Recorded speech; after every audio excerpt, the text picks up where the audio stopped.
La señal que no debía existir. La costa de Long Island parece tranquila cuando cae la noche. El océano se repliega y avanza con un pulso antiguo, como si respirara desde antes de que existieran los mapas, los nombres y las fronteras. El faro de Montauk, erguido sobre la roca, proyecta su luz con una regularidad casi hipnótica. Un destello en oscuridad a otro destello. Durante generaciones, esa luz ha significado seguridad, orientación, regreso, pero hay noches en las que su ritmo parece alterarse. No lo suficiente como para alarmar a los navegantes, pero sí lo justo para inquietar a quien observa con atención, como si el faro no estuviera marcando el camino, sino respondiendo a una señal invisible. Los habitantes de Montauk aprendieron hace décadas una regla no escrita: aquí no se hacen demasiadas preguntas. Aquí se aprende a convivir con lo inexplicable, con sonidos que no tienen origen. Claro, con vibraciones breves que recorren el suelo como un temblor contenido, con apagones que duran segundos exactos y afectan solo a ciertas calles, con relojes que se detienen al mismo instante en casas diferentes, como si algo hubiera pasado rozando el tiempo mismo. Nadie lo decía en voz alta, pero todos lo sabían. Algo había quedado atrás, algo que no se fue cuando las instalaciones militares cerraron oficialmente, algo que no obedecía a los comunicados ni a los archivos públicos. El lugar tenía nombre: Camp Hero, una base militar construida durante la Segunda Guerra Mundial, diseñada para vigilar el Atlántico, detectar amenazas lejanas y proteger la costa. En los registros, su historia es simple en funcional, encerrada y abandonada a mediados del siglo pasado, convertida más tarde en parque estatal. Una historia limpia, ordenada, tranquilizadora, demasiado tranquila, porque bajo esa versión, aceptable para el público, existía otra narrativa, una que no aparece en placas informativas ni folletos turísticos, una que se transmitía en susurros, en testimonios fragmentados, en documentos incompletos que parecían haber sobrevivido por error. El proyecto Montauk, no un mito urbano cualquiera, no una simple teoría conspirativa, sino un nombre que aparecía una y otra vez, asociado a anomalías, desapariciones, experimentos no autorizados y tecnologías que no encajaban en su época. Un proyecto que, según quienes aseguran haber estado allí, nunca se detuvo realmente. Bajo las estructuras visibles, decían, había niveles ocultos, túneles excavados más allá de lo razonable, laboratorios sellados, con puertas que no figuraban en ningún plan oficial, generadores capaces de alimentar sistemas que no deberían haber existido en aquel tiempo, equipos que funcionaban sin mantenimiento aparente, como si el propio lugar se negara a apagarse. Pero lo verdaderamente perturbador no era la infraestructura, era el objetivo. Montauk no se trataba solo de radares avanzados, no era únicamente un centro de comunicaciones experimentales. Eso era la fachada, la versión aceptable para justificar presupuestos y silencio. El núcleo del proyecto era otro más ambicioso, más peligroso más prohibido en la mente humana. Los testimonios coinciden en algo esencial. En Montauk no se buscaba únicamente observar señales externas, se buscaba influir en la percepción, alterar la conciencia, amplificar la mente hasta convertirla en una herramienta capaz de interactuar con campos de energía que normalmente permanecen fuera de nuestro alcance. La hipótesis era tan audaz como inquietante. Si el cerebro humano funciona mediante impulsos eléctricos, entonces puede sincronizarse con campos electromagnéticos. Y si esos campos pueden ser manipulados artificialmente, entonces la percepción del tiempo deja de ser estable. Se vuelve flexible, vulnerable en el tiempo. No como una línea, sino como un entorno. Algunos documentos parciales hablan de experimentos de resonancia cerebral, de sujetos expuestos a frecuencias específicas, mientras se les inducía a visualizar lugares, momentos, recuerdos o escenarios futuros. No se trataba de hipnosis tradicional, era algo más profundo. Una inmersión forzada en estados alterados de conciencia, sostenidos por maquinaria. La mente como ancla. Quienes participaron describen sensaciones difíciles de expresar. Una presión interna, la sensación de estar siendo estirados desde dentro, como si la identidad se fragmentara, como si los pensamientos dejaran de pertenecer a un solo momento. Algunos sujetos regresaban con recuerdos que no coincidían con su historia personal, detalles de lugares que jamás habían visitado, emociones asociadas a eventos que nunca vivieron. Otros afirmaban recordar conversaciones que aún no habían ocurrido, decisiones futuras, accidentes evitados o provocados. Y luego estaban los que cambiaban de manera irreversible, personas que perdían la noción del tiempo lineal, que hablaban en presente de hechos pasados y futuros con la misma naturalidad, que parecían vivir desfasados, como si su conciencia ya no estuviera anclada por completo a un solo punto temporal. En los registros no hay explicaciones claras, no hay conclusiones definitivas, solo interrupciones abruptas, informes inconclusos en páginas arrancadas, nombres que desaparecen de un día para otro, sin actas, sin despedidas, como si nunca hubieran existido. La teoría más inquietante sostiene que Montauk no buscaba enviar personas al pasado o al futuro. Eso sería demasiado evidente, demasiado inestable. El verdadero objetivo era algo más sutil y por eso mismo más peligroso. Enviar información en impulsos, intenciones, a modificar decisiones antes de que fueran tomadas. Un pensamiento insertado en el momento correcto puede cambiar una vida. Una vida cambiada puede alterar una cadena completa de eventos. No hace falta mover cuerpos a través del tiempo si puedes mover causas. Según algunos relatos, se intentó crear lo que llamaban puntos de acceso, lugares donde la mente amplificada podía interactuar con otras capas temporales, no portales visibles, no túneles luminosos, sino zonas de interferencia donde la realidad se volvía inestable. El experimento final es el más temido. Se habla de una sesión prolongada, de múltiples sujetos conectados simultáneamente, de un intento por mantener abierta una conexión más allá de los límites seguros, de algo que respondió desde el otro lado, algo que no estaba previsto en ningún cálculo. Algunos lo describen como una entidad, otros como una manifestación del inconsciente colectivo, una forma generada por el miedo, la obsesión y la energía concentrada de las mentes conectadas, no necesariamente una criatura física, sino una presencia, una influencia. Después de ese día, aseguran, el proyecto fue detenido de manera abrupta, o eso se comunicó oficialmente. Las instalaciones fueron selladas, el personal reasignado, los equipos retirados. Pero Montauk nunca volvió a ser el mismo. Las anomalías continuaron.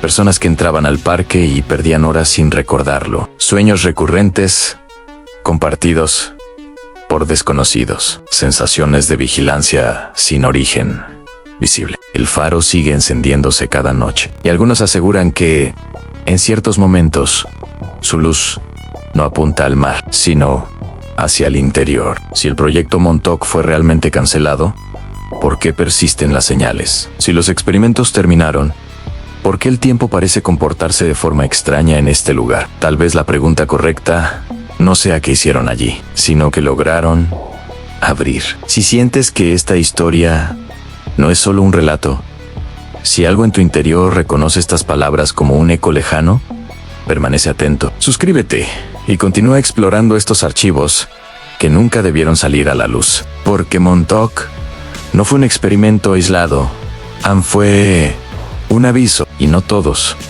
lo escucharon. Lo que acabas de escuchar no busca que creas, sino que recuerdes.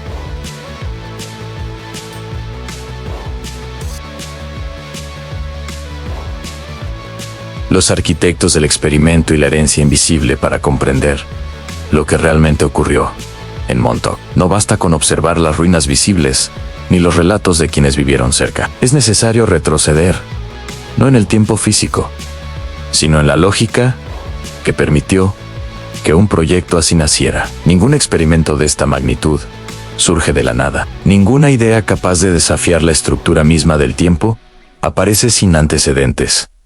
Montauk fue la consecuencia, el resultado final de una cadena de decisiones, obsesiones y silencios cuidadosamente construidos, mucho antes de que el nombre Proyecto Montauk comenzara a circular en susurros. Existía una convicción profunda dentro de ciertos sectores militares y científicos. La guerra moderna no se ganaría solo con armas visibles. El verdadero campo de batalla sería la percepción, la mente, la capacidad de anticipar, influir y modificar decisiones antes de que se materializaran. Controlar el espacio era importante, pero controlar el tiempo, incluso de forma parcial, sería definitivo. Durante la mitad del siglo pasado, varios programas clasificados comenzaron a explorar los límites de la psicología humana. Experimentos de control mental, privación sensorial, manipulación de ondas cerebrales y estados alterados de conciencia se desarrollaron bajo distintos nombres y en diferentes instalaciones. Algunos fueron expuestos públicamente años después. Otros jamás salieron a la luz. Montauk no fue el primero, pero sí el más ambicioso. A diferencia de otros proyectos, aquí no se buscaba quebrar la voluntad de un individuo. Se buscaba amplificarla, convertir la mente humana en una herramienta activa, capaz de interactuar con sistemas tecnológicos avanzados. La idea era simple en apariencia. Si una máquina puede generar campos electromagnéticos precisos y el cerebro humano puede sincronizarse con esos campos, entonces la conciencia puede ser dirigida más allá de sus límites naturales. Montauk fue diseñado como el punto donde todas esas teorías convergían. Los responsables directos nunca aparecieron en fotografías oficiales. Sus nombres, cuando existen, aparecen fragmentados, mal escritos o asociados a cargos ambiguos. Científicos que no figuraban en universidades, técnicos que no dejaban rastro académico, personal que parecía existir únicamente dentro del perímetro del proyecto, como si su identidad estuviera tan compartimentada como la información que manejaban. Se dice que muchos de ellos provenían de otros programas secretos, que Montauk fue el lugar donde se reunieron las mentes dispuestas a ir más allá de cualquier límite ético. Personas convencidas de que el conocimiento absoluto justificaba cualquier sacrificio, incluso el sacrificio de la estabilidad misma de la realidad. El corazón del proyecto no era una máquina, sino una estructura híbrida, tecnología y mente entrelazada, sistemas diseñados para amplificar pensamientos, emociones e intenciones. No se trataba solo de enviar una señal, sino de cargarla con significado, de imprimirle voluntad, de convertir una idea en una fuerza capaz de atravesar capas invisibles del tiempo. Los sujetos utilizados en los experimentos no eran elegidos al azar. Se buscaban perfiles específicos, personas con alta capacidad de visualización, individuos sensibles a estímulos electromagnéticos, mentes que, por razones aún no comprendidas del todo, parecían resonar con ciertas frecuencias, más que otras. Algunos eran voluntarios, otros nunca supieron realmente en qué estaban participando. A medida que los experimentos avanzaban, algo comenzó a manifestarse de forma recurrente. No todos los sujetos percibían lo mismo, pero muchos describían patrones similares. Sensaciones de desdoblamiento, la impresión de observar múltiples momentos a la vez, la certeza inquietante de que el tiempo no avanzaba en una sola dirección. Algunos afirmaban haber visto eventos históricos con un nivel de detalle imposible. Otros describían escenas futuras que, años después, parecían materializarse de forma inquietantemente precisa, accidentes en cambios políticos, catástrofes evitadas por decisiones mínimas, como si alguien hubiera intervenido antes. Aquí es donde la narrativa se vuelve más oscura, porque si Montauk logró, aunque fuera de forma inestable, acceder a otros puntos temporales, la pregunta deja de ser científica y se vuelve moral. ¿Qué derecho tiene un grupo reducido de personas a alterar el curso de los acontecimientos? ¿Quién decide qué línea temporal es aceptable y cuál debe ser corregida. Los informes internos hablaban de efectos secundarios acumulativos. Cada intervención, por pequeña que fuera, parecía generar una resistencia, una especie de fricción en la estructura del tiempo, como si la realidad se defendiera, como si cada cambio dejara una cicatriz invisible. Algunos científicos comenzaron a advertir sobre un posible colapso, no una destrucción inmediata, sino una degradación progresiva, un debilitamiento de las fronteras temporales, eventos fuera de lugar, recuerdos desplazados, personas que experimentaban lapsos inexplicables, sueños compartidos por individuos sin conexión aparente. Pero no todos veían esto como un problema. Para ciertos sectores, estas anomalías eran la prueba de que iban por el camino correcto. Cada falla confirmaba que estaban tocando algo real, algo profundo, algo que nunca debió ser perturbado, pero que ahora estaba al alcance de la mano. Montauk dejó de ser solo un experimento. Se convirtió en un punto de influencia, un nodo desde el cual podían observar, medir y quizá alterar futuros posibles, no de forma limpia ni controlada, sino mediante ensayo y error. Un juego peligroso con consecuencias que nadie podía prever del todo. Cuando finalmente se ordenó el cierre oficial, no fue por razones éticas, fue por inestabilidad, por miedo a perder el control, por la sospecha creciente de que algo había cruzado desde el otro lado, algo que no obedecía a los parámetros humanos. Las instalaciones fueron selladas, pero el conocimiento no desapareció. Las personas involucradas siguieron existiendo. Los datos fueron fragmentados y dispersados. Y lo más inquietante de todo es esto: si Montauk fue posible una vez, podría serlo de nuevo. Quizá ya lo sea. Si sientes que estas piezas encajan de una forma inquietante, si percibes que esta historia va más allá de una base olvidada, permanece atento. Suscríbete y continúa explorando este archivo prohibido. Porque Montauk no fue un error aislado, fue un ensayo, y los ensayos siempre preceden al acto final. Lo que acabas de escuchar no busca que creas, sino que recuerdes la mente como puerta y el precio de cruzarla. Hubo un momento en el que los responsables del proyecto Montauk comprendieron algo que cambiaría para siempre la naturaleza de sus experimentos. Las máquinas, por sí solas, no eran suficientes. Los generadores, las antenas, los campos electromagnéticos y los sistemas de amplificación cumplían su función. Pero siempre existía una barrera, un límite invisible que la tecnología no lograba atravesar por completo. El verdadero acceso no estaba en el metal ni en los circuitos.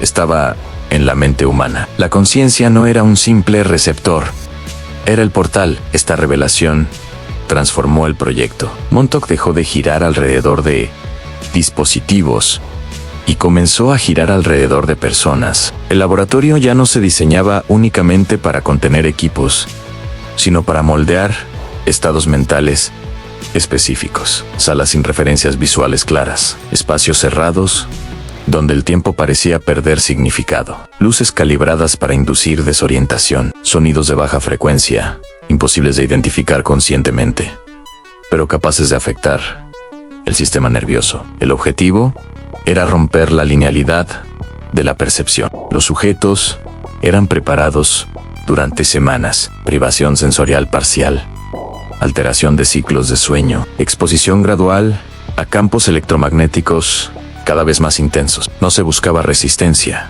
sino plasticidad, una mente flexible, capaz de desprenderse de la narrativa normal del yo. Cuando el proceso funcionaba, los resultados eran inquietantes. Los testimonios coinciden en una experiencia inicial común, una sensación de expansión, como si el pensamiento dejara de estar contenido dentro del cráneo, como si la identidad se diluyera y se extendiera en todas direcciones. El tiempo dejaba de sentirse como una secuencia y comenzaba a percibirse como una totalidad simultánea. Algunos describían la experiencia como observar un mapa infinito de momentos, no líneas, sino capas superpuestas en pasados posibles, futuros alternativos, Decisiones que se ramificaban una y otra vez. La mente, amplificada por la tecnología, parecía capaz de navegar ese entramado.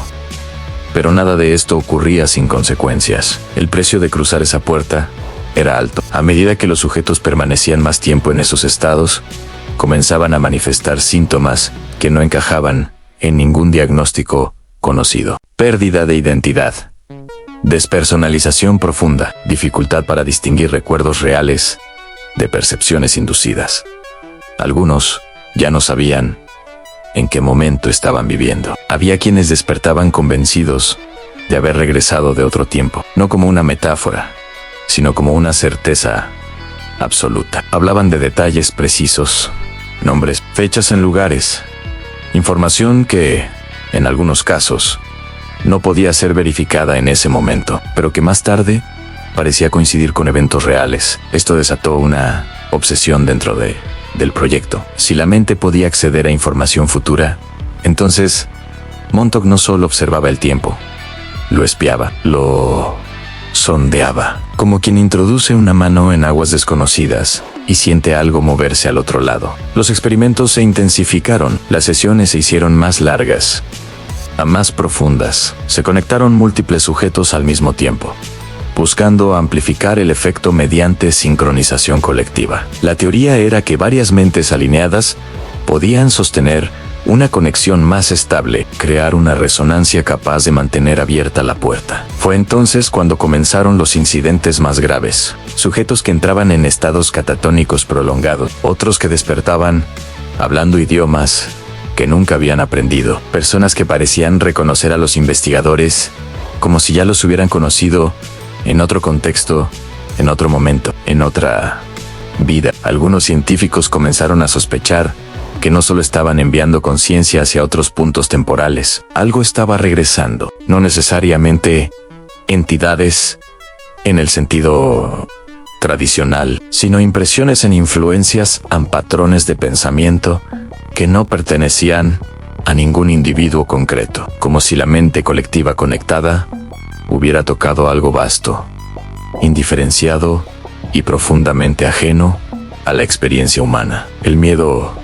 comenzó a filtrarse en los informes internos. No miedo a perder el control técnico, sino a las implicaciones. Si la conciencia podía desplazarse, fragmentarse o duplicarse a través del tiempo, entonces la noción de identidad se volvía inestable. ¿Qué significa ser alguien si partes de tu mente existen en otros momentos? ¿Qué ocurre cuando esas partes regresan desalineadas? Algunos sujetos afirmaban escuchar voces no como alucinaciones comunes, sino como pensamientos que no sentían propios en advertencias, en súplicas, en mensajes insistentes para detener el proyecto. Otros describían la sensación de ser observados desde fuera del tiempo, como si algo hubiera tomado nota de su presencia. El experimento final de esta fase buscaba responder una pregunta definitiva. ¿Podía la mente humana, amplificada y sincronizada, sostener una conexión estable sin colapsar?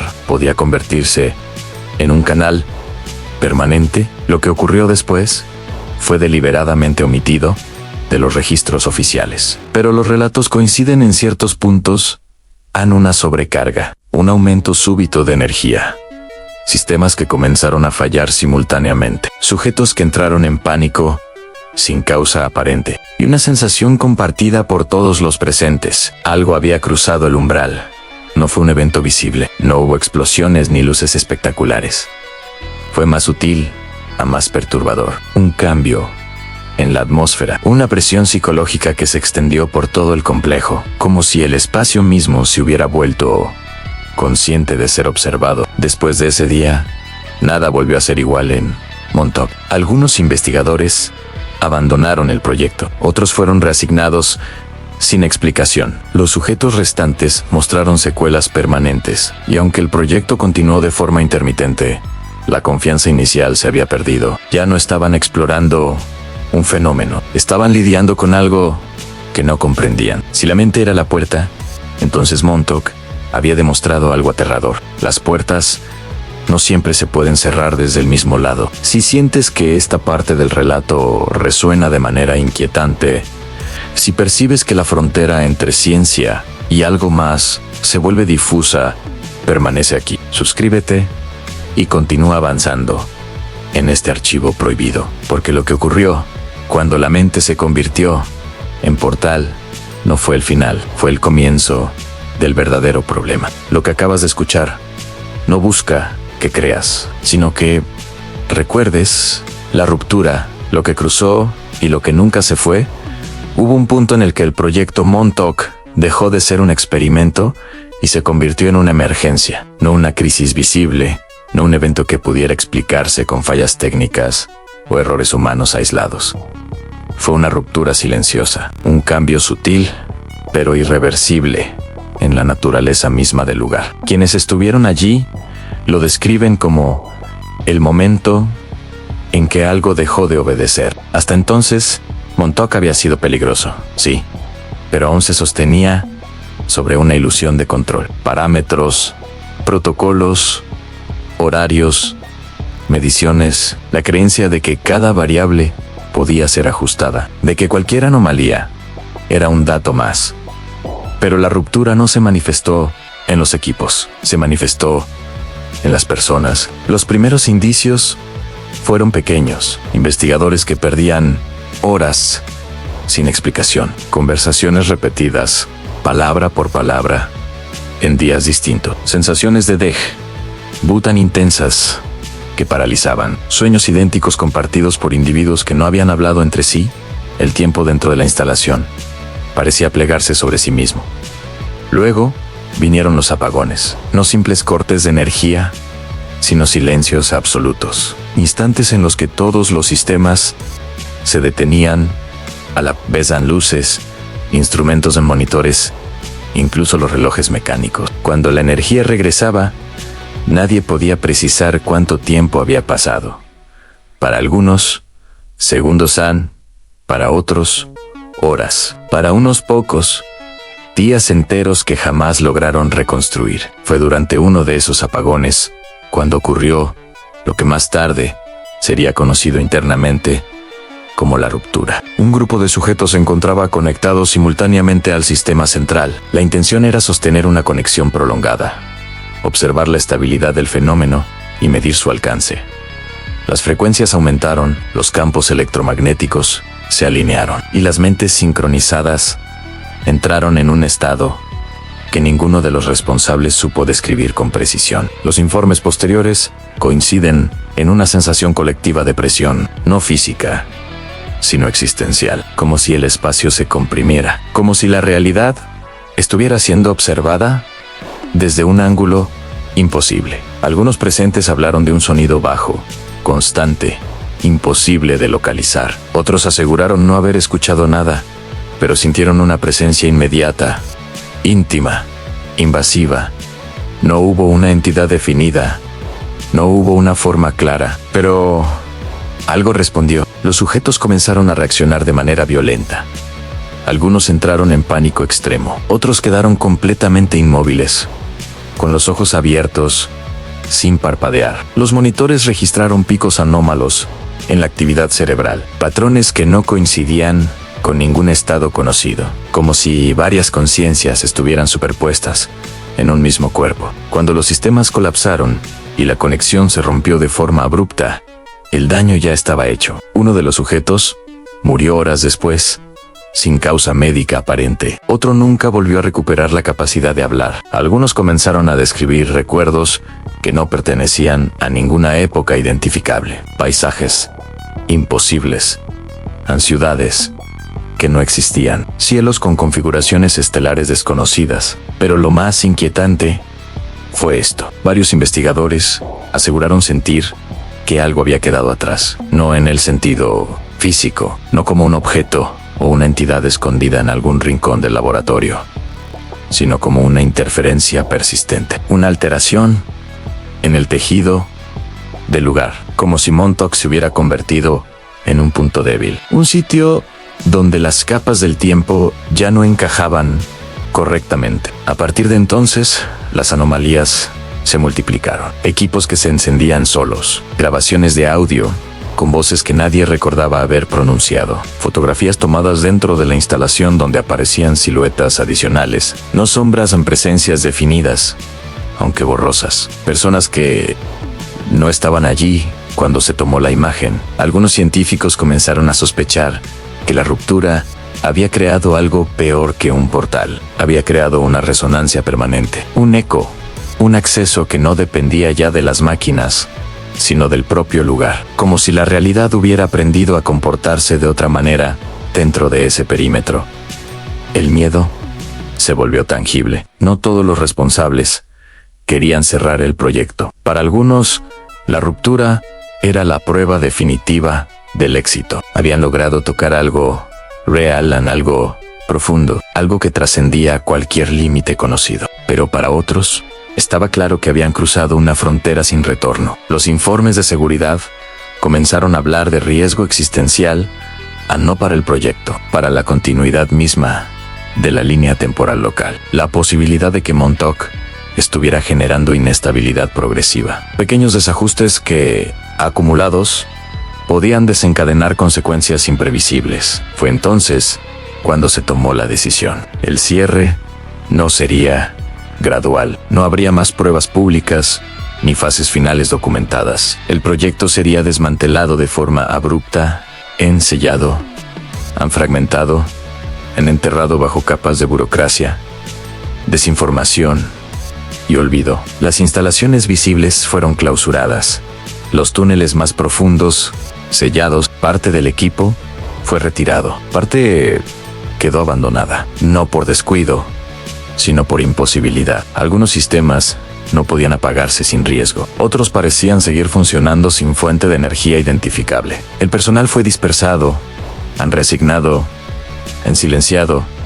Algunos desaparecieron del todo, pero Montauk no se apagó. Visitantes posteriores al cierre oficial comenzaron a reportar sensaciones extrañas, mareos, náuseos, pérdida de memoria reciente, la sensación persistente de estar siendo observado. Algunos aseguraron escuchar sonidos subterráneos. Otros afirmaron haber visto luces bajo tierra, moviéndose lentamente, como si algo siguiera activo. El faro continuó funcionando con normalidad, o eso parecía. Hay quienes sostienen que la ruptura nunca fue contenida del todo, que lo que cruzó no fue una entidad consciente, sino algo más complejo, una interferencia entre posibilidades, una superposición de estados, un recordatorio de que el tiempo no es tan sólido como creemos. Si Montauk logró debilitar la estructura, aunque fuera de forma localizada, entonces la pregunta ya no es qué ocurrió allí.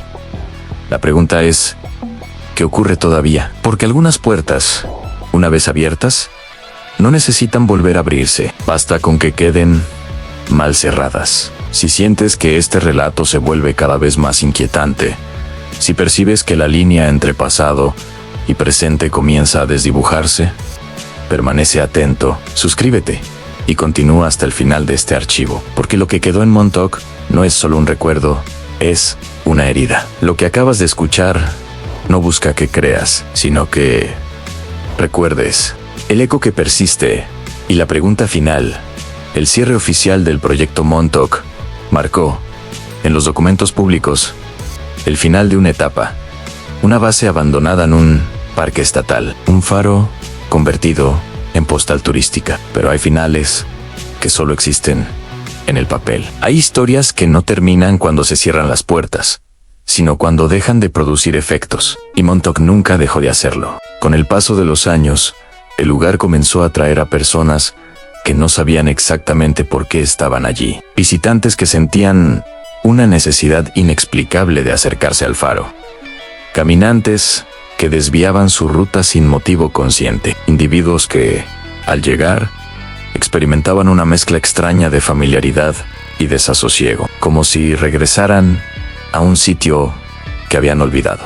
Muchos reportaron la misma sensación. El tiempo parecía comportarse de manera irregular. Minutos que se alargaban, horas que desaparecían. Fotografías tomadas en el lugar mostraban detalles que nadie recordaba haber visto. Sombras que no correspondían a ningún objeto. Cambios sutiles en la luz que no podían explicarse por condiciones normales. No eran eventos, espectaculares. No había portales visibles, ni manifestaciones evidentes. Era algo más inquietante precisamente por su sutileza. Una persistente anomalía de fondo, como un zumbido que nunca se apaga del todo. Algunos investigadores independientes comenzaron a notar patrones. Personas que visitaban Montauk y semanas después reportaban sueños recurrentes con pasillos metálicos, luces rojas intermitentes, voces que no lograban identificar, sueños compartidos entre desconocidos, descripciones casi idénticas de lugares que oficialmente no existen. Otros afirmaban experimentar recuerdos desplazados, momentos de su vida que parecían haber ocurrido en un orden distinto, decisiones que no recordaban haber tomado, pero cuyas consecuencias estaban allí, como si pequeños ajustes hubieran sido introducidos sin que nadie pudiera señalar el momento exacto.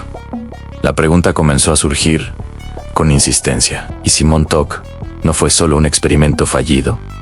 ¿Y si fue una prueba? Una prueba para comprobar hasta qué punto la realidad puede ser alterada sin colapsar, para medir cuánta presión puede soportar la estructura del tiempo antes de mostrar grieta. Si ese fue el caso, entonces el cierre no fue un acto de responsabilidad, sino una pausa, un repliegue estratégico, porque el conocimiento obtenido no desapareció. Las personas involucradas envejecieron.